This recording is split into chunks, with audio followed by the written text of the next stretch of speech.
चाग्र बळे जाण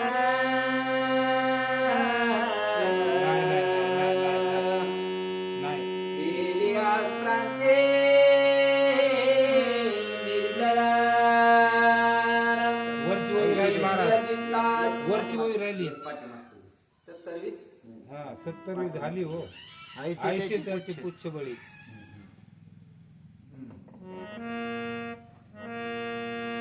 ऐसे त्याचे पुच्छ बळी करोनी राक्षसा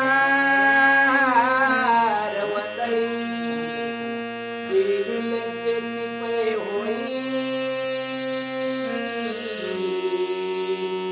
आतुर बळी कपिपूचे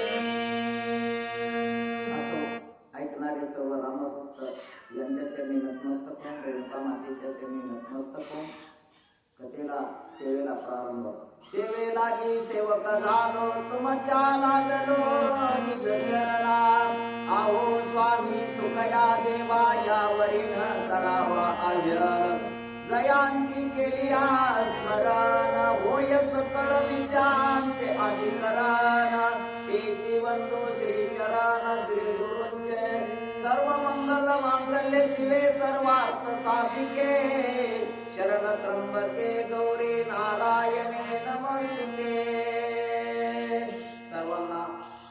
सर्वांच्या चरणी नतमस्तक होऊन वेड्या वाकड्या शब्दामध्ये सेवेला प्रारंभ कथा कुंभकर्णाचं आणि रामभक्त हनुमानजीचं युद्ध आहे हनुमानजीने मनामध्ये विचार केला की हा जो असणारा कुंभकर्ण म्हणजे सामान्य नाही लांबी रुंदी 90 गाव कुंभकर्ण त्याचे नाव बघा तुकाराम महाराजांनी वर्णन केलंय लांबी रुंदी 90 गाव तर 90 गावाला किती व्यास आहे एवढं त्या कुंभकर्णाचं शरीर आहे आणि त्या कुंभकर्णाच्या शरीराला एवढा मोठा कुंभकर्ण हा हनुमानजीने पाहिलेला होता आणि हनुमानजीने विचार मनामध्ये केलेला आहे की आता सर्व वानर जर्जर झालेले आहेत आणि जर्जर झाल्याच्या नंतर कोणाच्याही प्राणाला घेतल्याच्या नंतर त्याला कोणाचा तरी आसरा घ्यावा लागतो प्रत्येक जीवाला आपल्या ह्याची भीती आहे आणि भीतीपोटी माणूस आश्रय घेत असतो आणि मग आश्रय तशा प्रकारे प्रभू रामचंद्राचा आश्रय वानराने घेतलेला होता आणि हे हनुमानजीने पाहिलं आणि त्यावेळेस हनुमानजीला वाटलं हनुमानजीने मनामध्ये विचार केलेला आहे की आता आपण अगोदर जे असणार आपल्या सेफ्टीला प्रोत्साहन दिलं पाहिजे हनुमानजीने कधीही युद्धाला सुरुवात करण्याच्या अगोदर स्वतः कधीच युद्ध केलं नाही पहिलं प्राधान्य हनुमानजीने पार्वती आई साहेबाला दिलेलं आहे म्हणजे सेफ्टीला दिलं सेफ्टीला ज्यावेळेस हनुमानजीने प्रोत्साहन दिलं सेफ्टी गेली युद्धाला गेल्याच्या नंतर अगोदर सेफ्टीला सहकार्याला बोलवलं सेफ्टी मध्ये जे असणारे अनेक पर्वत त्या ठिकाणी बांधले पर्वत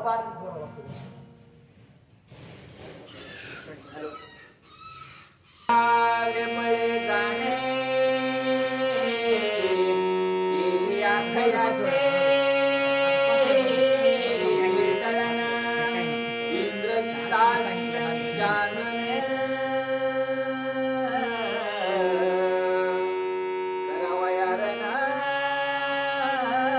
कपिपूचे अहो त्या मारुतीच्या शेपटीची एवढी महती युद्ध सुरू आहे युद्धामध्ये त्या शेपटीनं पर्वत ज्यावेळेस एक पर्वत सोडायला सुरू केलं बरं का मागली ओळून गेली त्यामध्ये सूळ फिरून कुंभकर्ण थकून गेला तोड आणि ज्या वेळेस इंद्रजिताचं आणि त्या मारुतीचं युद्ध कधी लागलं होतं मारुतीचा शोध करायला गेले म्हणजे त्यावेळेस त्या शेपटीने इंद्रजित सुद्धा जर केला होता अशी त्या शेपटीची महती कपिपूचे पर्वत धाकलावी लंक्यात लीलावीरा हनुमंते ऐसे निधीत मानले आणि त्या शेपटीची काय विशेषता बरं, भांडणामध्ये मारुतीराव युद्धाला गेले ज्यावेळेस जात, त्या युद्धामध्ये शेपटी एक कार्य फार मोठं शेपटी. जर एखादा 80,000 वानर एकदा टाकली, ज्यावेळेस पाठीमाग युद्धाला होते ना, 14,000 पहिल्यांदा टाकली, कुठं जम्बू माळ असेल, त्याच्यानंतर 80,000 वानर एकदाच टाकली समुद्रामध्ये. अशी एवढी प्रचंड ताकद त्या शेपटीमध्ये होती. आता 11 रुद्र येतो, 11 रुद्र म्हणजे या जगाचा संहार करण्याचं ज्यांच्याकडे कार्य, त्या भगवान शंकराचा अवतार आहे. ताकद काय असेल, फार मोठं असं युद्ध लागले, युद्धामध्ये ते शेपटीनं सर्व कार्य पर्व धरायचे, फेकायचे. तसं त्या जर्जर त्या कुंभकर्ण झालेलं आहे.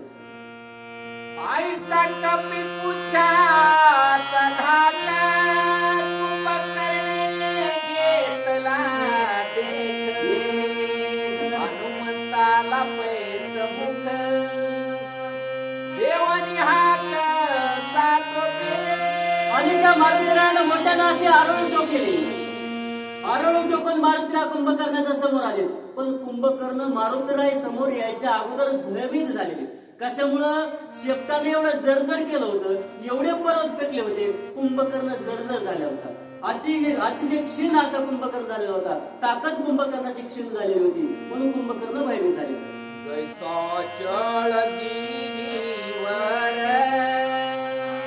तैसा कुंभकर्णा समोर वाटेला हनुमान वीर सैल शिखर झेलिते. आणि कुंभकर्ण त्या मारुतीरायानं कुंभकर्णाच्या समोर असा उभा राहिला जसा एखादा पर्वत समोर आहे.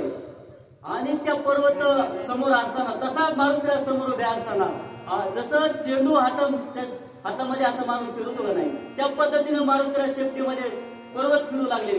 अशी युद्धाची अवस्था आहे. कुंभकर्ण मधोन्मत सैरा धावी शूळ हस्त विद्ये देखून हनुमंत संशयित तो झालाय. आणि तुंबळ अशा पद्धतीचे युद्ध लागलेले. जरी जर्जर तो कुंभकर्ण झाला तरी हातामध्ये शूळ घेतलेला आहे आणि मारुतीरायाकडे धावू लागलेला आहे. हनुमंताला सुद्धा विस्मय वाटायला लागला. आता इथं मदोन्मत्त शब्द आहे.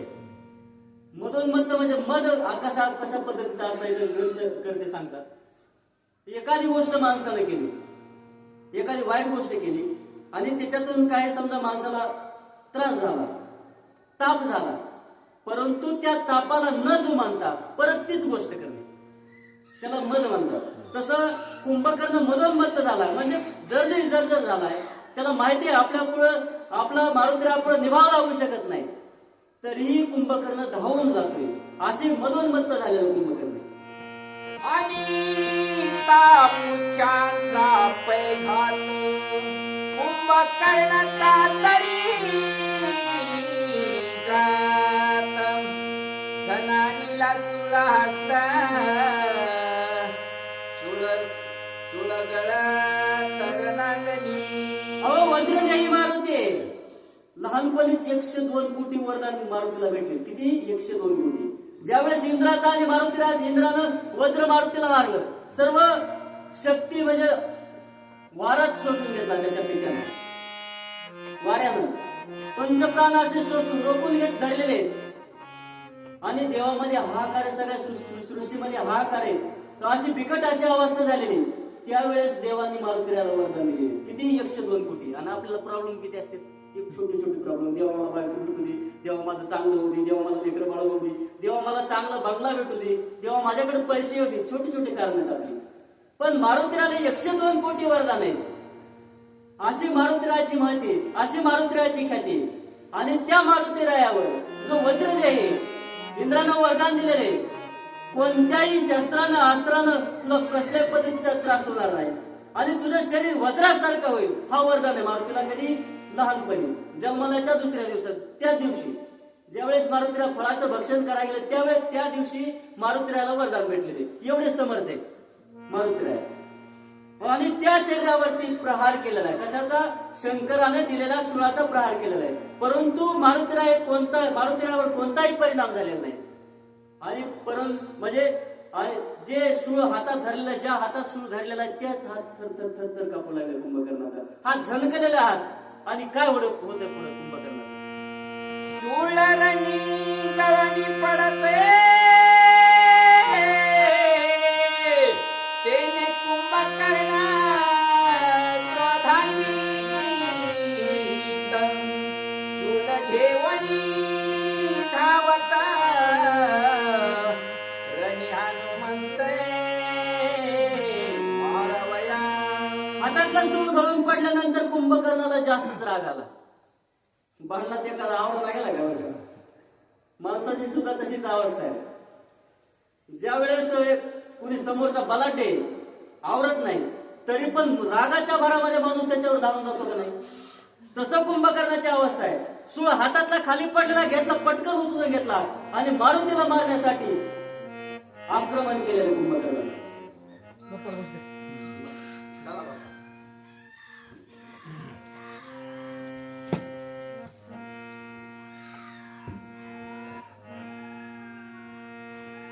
प्रभु रामचंद्र भगवान की जय. पवनसुत हनुमान महाराज की जय. ब्रह्म एकनाथ महाराज की जय. माता की जय. कुंभकर्णाची अंगवान पाहावया हनुमंत आपण पुढे राहिला सावधान मरण मारून प्रतापी. ते घोटाळा व्हायला काय मी म्हणलं तरी हनुमान जे एवढे बलाढ्य होते की वज्रदेही शरीर होतं. आता महाराजांनी सांगितलं. आता वज्रदेही शरीर जरी असलं तरी पण सूळ सुद्धा कोणी दिलेला होता?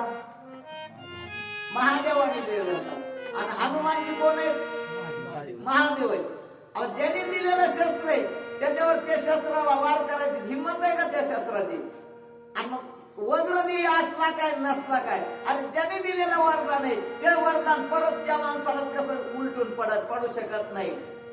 हा जो असणारा सूळ आहे तो सूळ हात त्याचा झणकला, सूळ खाली पडलेला आहे. खाली पडल्याच्या नंतर आता एवढा मोठा बलाढ्य वीर आहे. आता जो कुंभकर्ण प्रत्यक्ष भगवान प्रभू रामचंद्र म्हणजे हनुमंताच्या स्वामीला सुद्धा मरत नव्हता, तो किती बलाढ्य असेल. आणि मग त्या अवस्थेमध्ये त्या ठिकाणी जे असणारा तो चलबिल झालेला आहे. हातातलं शस्त्र गळून पडलेला आहे. हिंमत जे असणार तो हारलेला आहे. परंतु वीर जो असतात, वीरश्री कशाला म्हणतात? तिथं युद्धाच्या ठिकाणी न हार मानणे ही वीरश्री आहे. कुंभकर्णाने एवढेही जे असणारा बल खचलं तरी धैर्याने जे असणारा पुन्हा युद्धासाठी जे असणारा समोर उभा राहिलेला आहे. आणि कुंभकर्णाची अंगवन प्रौढी पाहण्यासाठी सुद्धा तेवढ्याच बलाने हनुमानजी जे असणारे समोरासमोर तत्परतेने त्या ठिकाणी उभा राहिलेले आहेत. याच्या अंगी किती शक्ती दादावानी कैशारती ते पाहावया मारुती सावधव्रती गाईला. आता दोघेही जे असणारे निधडे वीर आहेत आणि तुंबळ युद्ध जे असणार आहे. आता दोन्हीही पैलवान जे असणारे समसमान जे असणारी ताकद असती आणि त्या कुस्तीच्या कलेमध्ये जे असणारे, डावामध्ये जे असणारे निष्णात असतात, निपुण असतात, ते एवढे दक्ष असतात. कारण त्यांना माहिती असतं हे कधी आपल्याला चकलीत घेईल आणि आपली पाठ लोळवी. तसं दोघेही जे असणारे युद्ध कलेमध्ये जे असणारे प्रवीण होते. तेवढ्याच तत्परतेने जे असणारा कुंभकर्ण सुद्धा आपलं शस्त्र त्या ठिकाणी घेऊन सावधतेने जे असणारा युद्ध करण्यासाठी तत्पर होता. त्याच तोडीस तोड म्हणून हनुमानजी जे असणारे समोरासमोर जे असणारे दोघही जे असणारे सावध रीतीने अति दक्षतेने त्या ठिकाणी आणि युद्धासाठी समोरासमोर आहेत. मारावया हनुमंत कुंभकर्ण शुळ हस्त राजरण रंगी गर्जत स्वय धावत साटोपे. आता या ठिकाणी असणारा हातामधून जरी त्रिशूळ निसटलेला आहे, परंतु शस्त्र तर पुन्हा युद्धासाठी जे असणारं त्याचा अंगीकारच करावा लागल. त्या कुंभकर्णाने जे असणारं पुन्हा जे असणारं शस्त्र ते शूळ नावाचं हातामध्ये घेतलेलं आहे आणि हनुमानजीकडे जे असणारं ते शस्त्राचा हात समोर केलेला आहे आणि धावलेले आहेत. तेवढ्याच वेगाने, तेवढ्याच दक्षतेने, तेवढ्याच तत्परतेने हनुमानजी सुद्धा जे असणारा आणि त्याच्याकडे युद्धासाठी धावून जे असणारा निघू लागलेला आहे. जेवी विजू धगधगीत तैसा सूळ सिंदुरा चर्चित जैसा दैदिप्यमान पर्वत तैसा भासत मारुती.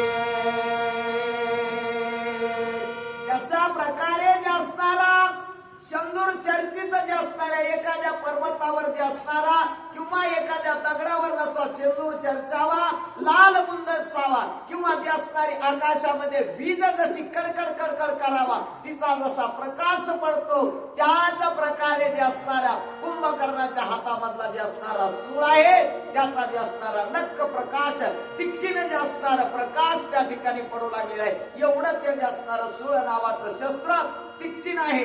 तेवढाच जे असणारा हनुमानजी सुद्धा एखाद्या पर्वतावर जे असणारे लाल बुंद जे असणारे, आता पळसाला फुलं जे असणारे आलेले आहेत. मग आता पळस जे असणारा आपण पाहिल्याच्या नंतर सगळा फुलाने भरलेला आहे. लाल बुंद जसा वृक्ष दिसावा तशा प्रकारचा हनुमंत जे असणारा लाल जे असणारा असा भासू लागलेला आहे. कवहनिता कपिंद्रा सुलन फुटेची वानरा भवंडी आली विषचर हे पडे माघाराचा चरिते.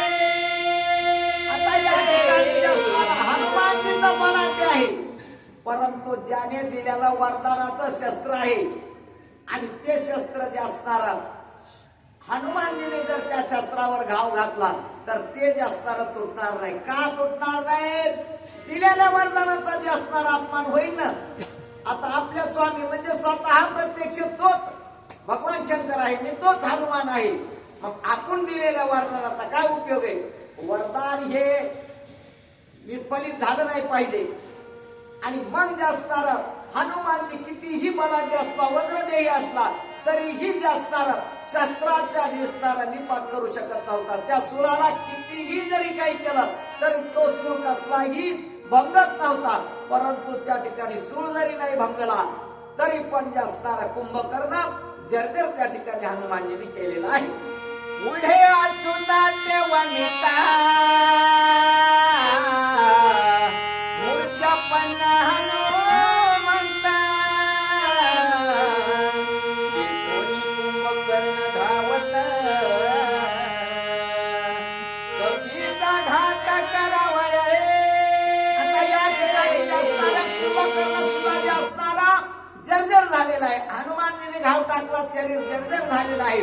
तरी पण तितक्याही सामर्थ्याने जे असणारा कुंभकर्ण जे असणारा हनुमानजीवर वार करू लागलेला आहे. त्यावेळेस हनुमानजी जे असणारे मूर्छाने आलेले आहे हनुमानजीला.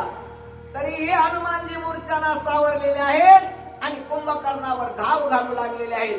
त्या घावासारखी कुंभकर्ण सुद्धा घायाळ जे असणारा झालेला आहे. असं तुंबळ जे असणारा दोघांचं युद्धभूमीवर युद्ध चालू आहे. हनुमंत्याती विंधारी कुंभकर्ण धरणी चरणी गर्जात उठीला तोरणी गरगरोनी भवंडित. आता हनुमानजीने जे असणार उड्डाण करण्यासाठी जे असणार स्फुरण आलेलं आहे हनुमानजीला, आणि हनुमान जे आकाश मार्गाने उड्डाण करणार आहेत एवढ्यामध्ये जे असणार कुंभकर्णाने हनुमानजीच्या जे असणारा पायाला धरलेला आहे आणि गरगर गरगर गरगर फिरू लागलेले आहेत आणि भवंडी जे असणारे त्या ठिकाणी येऊ लागलेले आहे. शनेक भवंडी भूतळी, शनेक भवंडी नभस्थळी, हनुमान वीर महाबली, चक्रानुमेळी भवंडीला आता एवढं गंमत अशा प्रकारची आहे. आता हनुमानजीच्या पायाला जे असणार कुंभकर्णाने धरलेला आहे आणि कुंभकर्ण हनुमानजीला असा गरगर फिरू लागलेला आहे. पण गंमत अशी आहे, ज्याने हनुमानजीला धरलेला आहे आणि पृथ्वीवरून तो गरगरा फिरू लागलेला आहे, हनुमानजीचं ही सामर्थ्य तेवढं आहे. पाया मला धरलेला आहे, फिरू लागलेला आहे, तरीही जे असणारी तो हनुमानजी उड्डाण करू लागलेला आहे. क्षणामध्ये जे असणारा पृथ्वीवर आहे आणि कुंभकर्णा सहित जे असणारं उड्डाण करून आकाशामध्ये सुद्धा उड्डाण करण्याचे, कुंभकर्णा सहित जे असणारं आकाशामध्ये हनुमानजी गेलेले आहे.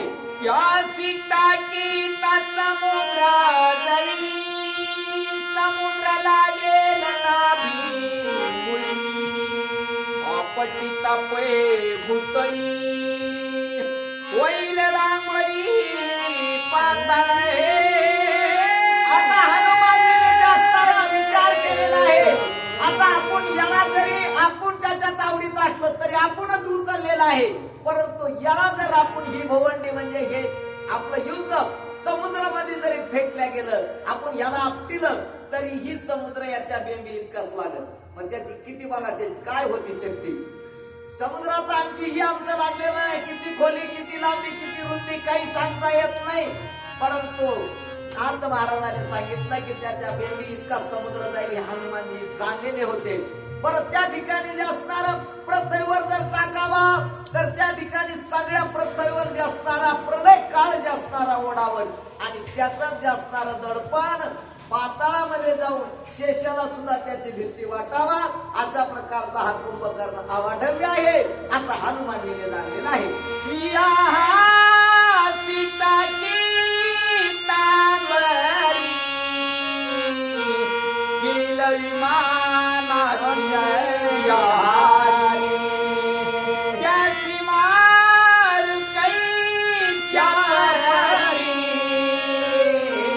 विचार करी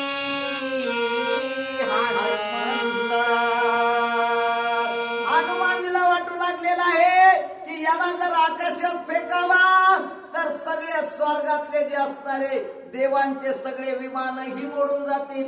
सगळं स्वर्ग मंडळ 21 स्वर्ग आहेत वरी, हेही सगळे त्या ठिकाणी सगळ्या उतरंडी सारखे ढासळतील. याचं नेमकं करायचं काय आता हनुमानजीला जे असणारा मनामध्ये प्रश्न पडलेला आहे की याचा घातच कशा प्रकारे करावा याचा विचार बुद्धिमत्तम वरिष्ठम हनुमंत आहे, तरीही त्याला विचार पडलेला आहे.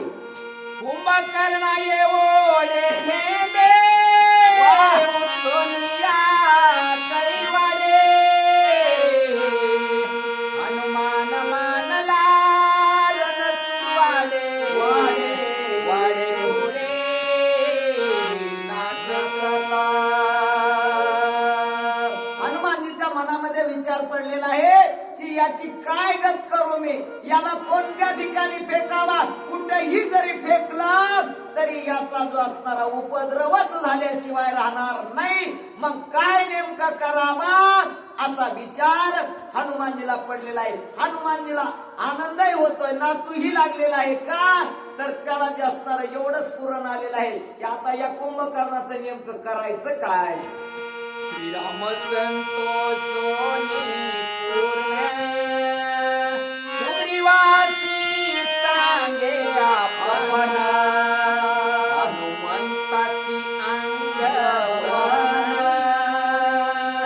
रणविंधान पाहे पाहे.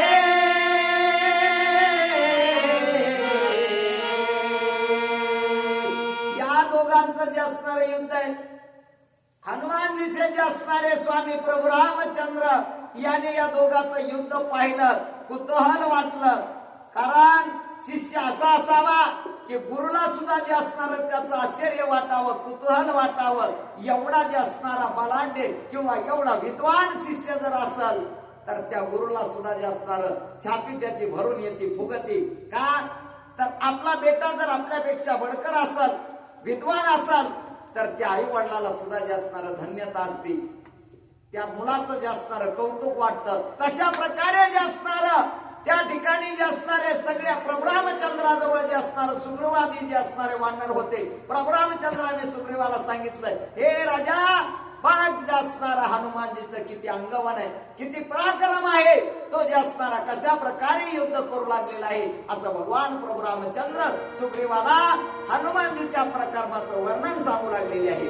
ऐकता श्रीराम वचन सुग्रीवासी आले स्फुरणा, स्वय करोनिया उठाना कुंभकर्ण हकिले.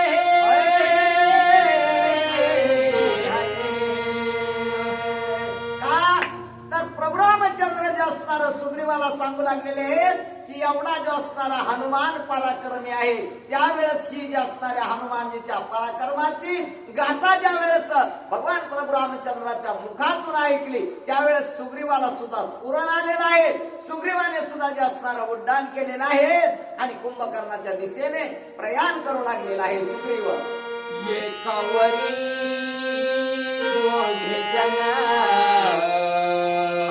हा पुरुषार्थ नव्हे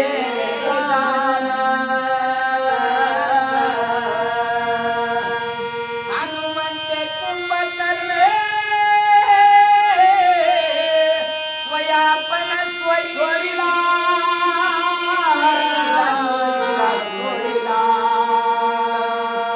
आता त्या ठिकाणी जे असणारं सुग्रीवाला स्फुरण आलेलं आहे.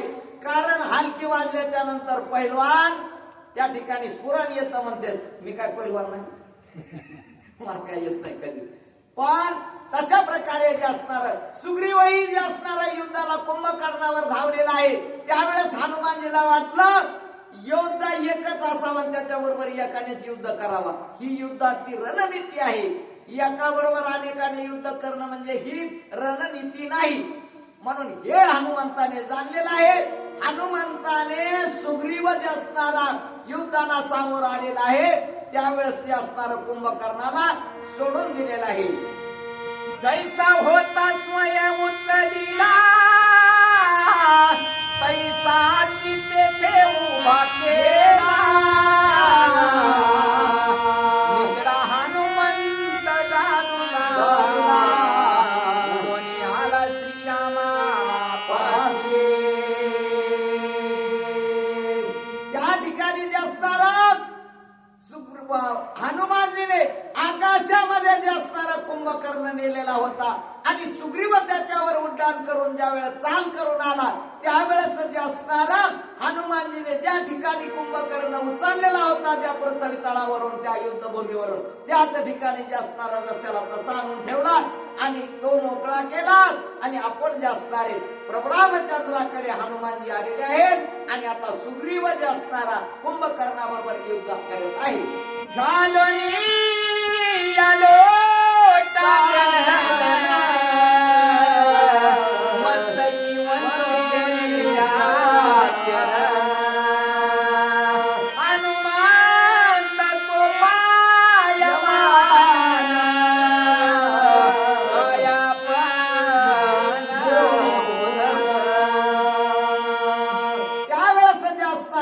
हनुमानजी जे असणारे प्रभू रामचंद्राकडे आलेले आहेत, नतमस्तक झालेले आहेत, प्रभू रामचंद्राला साष्टांग प्रणिपात केलेला आहे आणि काय प्रभू रामचंद्राजवळ बोलू लागलेले आहेत ते जे असणार तुम्ही ऐका. हनुमान मने श्रीरामाते धूर लक्षण नाही तुझे काय उने देखोनी माते. सुग्रीवाते धाडिले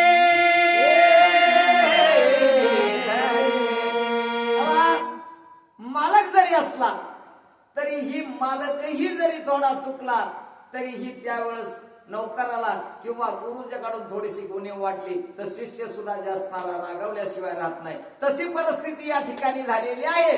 हनुमानजी प्रभू रामचंद्राकडे आलेत, नतमस्तक झालेत, साष्टांग प्रणिपात केलेला आहे, परंतु जरा आवाज थोडा चढवलेला आहे. हे मालक, हे स्वामी, तुम्ही माझ्याकडे जे असणारे, माझ्याकडे कुठली न्यूनता होती, कुठली कमतरता होती, तुमचं हे योग्य नाही. मी युद्ध करीत असताना तुम्ही सुग्रीवाला पाठवणं हे योग्य नव्हतं. का तर मी एवढा विदडा वीर होतो, मी एवढा स्वामी का गुरुभक्ती एवढी माझी श्रेष्ठ होती, आणि तरीही तुम्ही जे असणारा सुग्रीवाला युद्धाला पाठवलंय की माझा जो असणारा या ठिकाणी मला न्यूनता वाटलेली आहे, मला कमीपणा या ठिकाणी वाटू लागलेला आहे, असा जो असणारा हनुमानजी प्रभू रामचंद्राबरोबर बोलू लागलेले आहे. नाही धैर्य मानी सांगिले, नाही उन्हे पान मजाले, सुग्रीवासी कोणे बोले तू आधारिले. माझ्याकडे धैर्य नव्हतं, माझ्याकडे स्वैर्य नव्हतं, किंवा माझ्याकडे शक्ती नव्हती, माझ्याकडे कुठल्या गोष्टीचा कमीपणा होता मला, म्हणून तुम्ही जे असणारा सुग्रीवाला युद्धाला पाठवलेला आहे, याच्यामुळे मला जरा खेद निर्माण झालेला आहे. स्वामी, माझ्याकडे कुठली न्यूनता नव्हती, मी सगळ्या बाजूने जे असणारा परिपूर्ण असताना सुद्धा तुम्ही जे असणारा सुग्रीवाला युद्धाला पाठवलेला आहे, याचा मला जरा खेद वाटू लागलेला आहे. नाही धाडोनी या युद्ध संग्रामासी तू आदितले आणि कासी, गराने सांगू कोणासी बुक्सा बुक्सी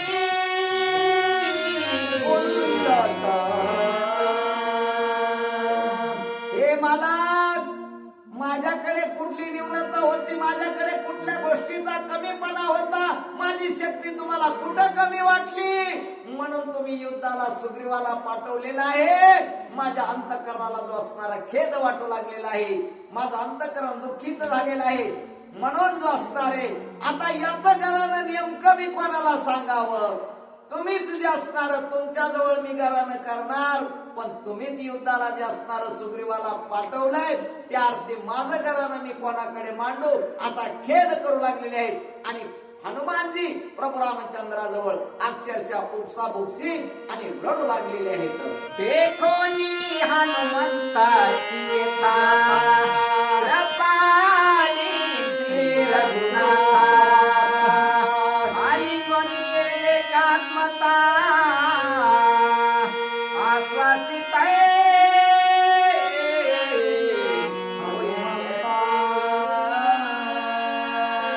यावेळेस जे असणारे हनुमंताची जे असणारे अवस्था पाहिलेली आहे, का तर आपला जे असणारा शिष्य या ठिकाणी असा दुःखाभिभूत झालेला आहे, हृदय जे असणारं द्रवलेलं आहे, हे जे असणारं माऊलीला जो असणारं कळत असतं, किंवा आपल्या आईला किंवा आपल्या जे असणारं गुरुला कळत असतं, त्यावेळेस जे असणारं प्रभू रामचंद्राने हनुमानजीची व्यथा जी असणारी जाणलेली आहे, आणि त्या ठिकाणी जे असणारं कडकडून जे असणारं आलिंगन हनुमानजीला दिलेलं आहे, आणि हनुमानजीचं समाधान त्या ठिकाणी जे असणारं प्रभू रामचंद्र करू लागलेले आहे. हनुमंताच्या उद्धारात डोई घालून या श्री रघुनाथ, माझे अपराध समस्त क्षमनी चित्त मजा हरी बाबा.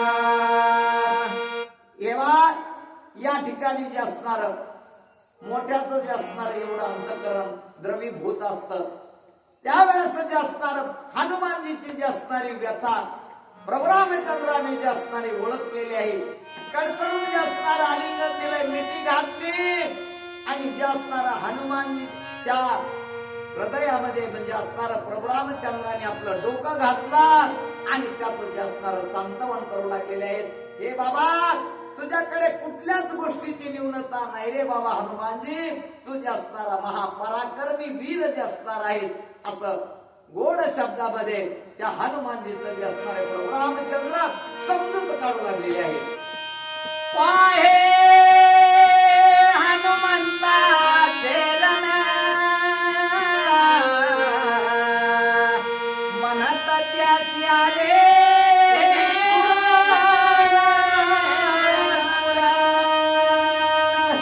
मदहीन पुसता गेले उड्डाण सुरे त्यावेळेस हे असणारे प्रभू रामचंद्र हनुमानजीला सांगू लागले, हे बाबा हनुमंता, अरे बाबा तुझ्या पराक्रमाचं तुझ्या युद्धाचं गुणगान मी सुग्रीवाला सांगू लागलेला आहे रे बाबा. तुझा पराक्रम एवढा जे असणारा बलाढ्य आहे, तुझ्या पराक्रमाचा जे असणारा पाडा मी सुग्रीवाजवळ वाचू लागला सांगू लागलेला आहे. तो ऐकत असताना कारण त्यालाच जे असणारं स्फुरण आलं आणि त्याने जे असणारा माझा विचार न घेता किंवा माझी परवानगी न घेता नुसतं सांगितल्याबरोबर त्याचा स्फुरण आलं त्याला.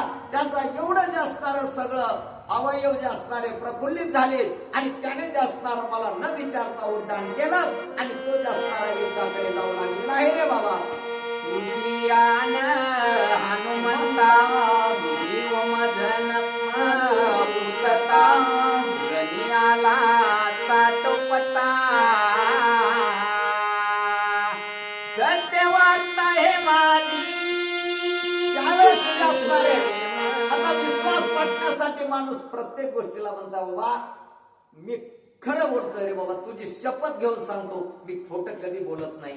तसं जे असणारं प्रत्यक्ष स्वामी असून सुद्धा त्यावेळेस हनुमानजीला सांगितलं, हे हनुमंता, अरे बाबा मला तुझ्याविषयी काहीच नाही रे बाबा, तुझ्याविषयी माझं लय प्रेम आहे. कारण तुझ्यावर माझी एवढी निष्ठा आहे की तुझ्यावर माझा एवढा विश्वास आहे की तू केलेलं कार्य हे जे असणारं श्रेष्ठच आहे. पण नक्की जे असणार या ठिकाणी मी तुझी शपथ घेऊन सांगतो की सुग्रीवाला मी तुझा जे असणारा पराक्रमच सांगत होतो, त्याने मला विचारलंच नाही बघ, परंतु त्याला जे असणारं स्फुरण आलं आणि त्यालाच त्याचं मन आवरलं नाही किंवा जे असणारं त्याचं त्याला आवडता आलं नाही, म्हणून त्याने जे असणारं युद्धाला त्याची साठोपता दाखवण्यासाठी तो उड्डाण करेल आहे. एवढंच जे असणार कारण मी पाठवलेलं नाही. श्रीरामाच्या मृदुवचनी हनुमान लोळे गडबडला सत्य सत्य तुझी वाणी वेद पुराणी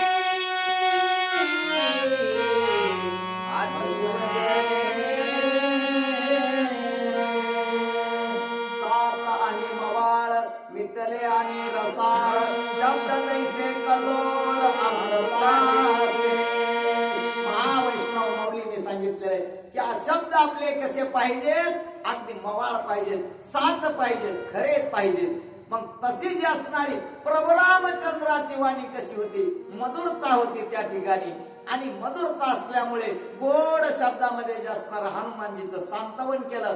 गोड शब्दाने सांत्वन केल्याच्या नंतर ते वाणी किंवा ते शब्द हृदयाला जे असणारे भिडल्याशिवाय राहत नाहीत. आणि जर कठोर वाणीनं बोललं तर ते भिडतेत, पण जरा कठोर जे असणारे असते आणि भडकविण्यासाठी असते. ते कठोरही शब्द आपण केले तर ते हृदयाला भिडतात, पण तिथं वेगळाच असणारा ध्वनी पुन्हा भडकावला जातो. परंतु मंजूळ वाणी किंवा मधुरता ज्या ठिकाणी शब्दामध्ये असेल त्यावेळेस जे असणारा करुणा रस असतो त्या ठिकाणी. आणि मग करुणा रसाचे शब्द होते त्या ठिकाणी हनुमान ज्या हृदयाला जे असणारे भिडलेले आहेत, हनुमानजी जे असणारे प्रभू रामचंद्राच्या चरणावर जे असणारे गडगडून लोळू लागलेले आहेत, लोटांगण घालू लागलेले आहेत आणि प्रभू रामचंद्राला सांगू लागले, हे भगवान तुमचे जे असणारे शब्द वेदाला सुद्धा जे असणारे मान्य आहेत, श्रोतीला जे असणारे मान्य आहेत, ते मी तुपला कोण आहे, मी तर तुमचा शिष्य आहे. तुमच्या शब्दावर मी जे असणारा सद्भास आहे किंवा तुमच्या शब्दावर माझा विश्वास आहे. हनुमान चरणी देवोनी माता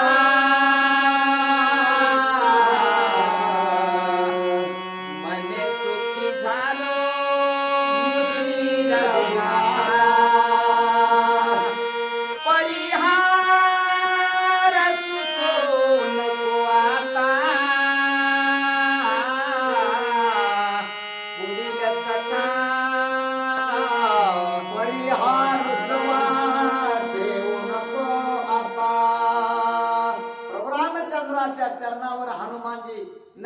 नतमस्तक झालेले आहेत, गडगडा लोळणी घालू लागलेले आहेत आणि सांगितलं, हे स्वामी, आता मी जे असणारा काही कठोर शब्दामध्ये तुम्हाला बोललेला आहे त्याचा रुसवा जे असणारा माझा तुम्ही मनामधला काढून टाका.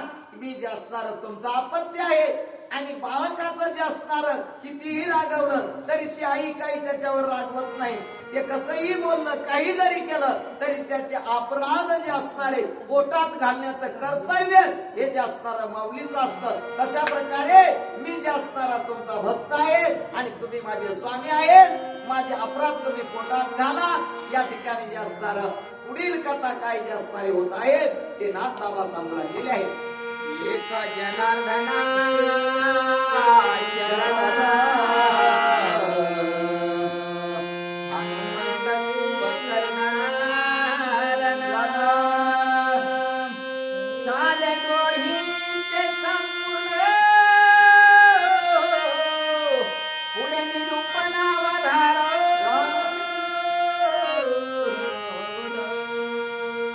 शांती ब्रह्मनाथ बाबा आपल्या श्री गुरु जनार्दन स्वामीला शरण जाऊन सांगू लागलेले आहेत की हे श्री गुरु, मी जे असणारी ही कथा केलेली आहे हे तुमच्या कृपेवरून जे असणार, तुमच्या कृपेचा जे असणारा प्रसाद आहे म्हणून मी जे असणार हे व्याख्यान या ठिकाणी करू शकलो आहे, हे लिखाण मी करू शकलेलो आहे. आणि आता पुढचं जे असणार रसाळ जे असणार कथा जी आहे ते हनुमानजी आणि कुंभकर्ण यांचं पुन्हा जे असणार युद्ध निर्माण होईल. ते युद्ध जे असणार पुढच्या अध्यायामध्ये नाथ बाबा म्हणले, तुम्ही मला अवधान द्या, श्रोते मंडळी ही तुम्ही अवधान द्या की जेणेकरून पुढची कथा जी असणारी माझ्याकडे माझ्या रसाळ वाणीतून तुम्हाला जी असणारी ऐकायला मिळेल. आमची रसाळ वाणी नाही, नाथबाबाची वाणी रसाळ आहे, आमची वाणी वंगाळच आहे. परंतु जशी बुद्ध्या देतील तेच तुम्ही जे असणारे जसे आम्हाला बुद्ध्या देतात तशा प्रकारे प्रत्येक वक्ता हा श्रोत्याने दिलेल्या कृपेवरच जे असणारा बोलू शकतो. कारण तुमची प्रसन्नता असेल तर वक्ता जो असणारा मुका जरी असला तरी त्याला बोलण्याची ताकद ही तुमच्या श्रोत्यामध्ये असते. म्हणून जे असणार नाथ बाबा ही म्हणतात श्रोत्यांना सुद्धा मला अवधान द्या, तशी कथा मी करीन. स्वस्ती श्री भावार्थ रामायणे विविध कांडे एका कार्तिकाया हनुमंत कुंभकर्ण रण षड विशंती तो अध्याय घोडा पुंडरी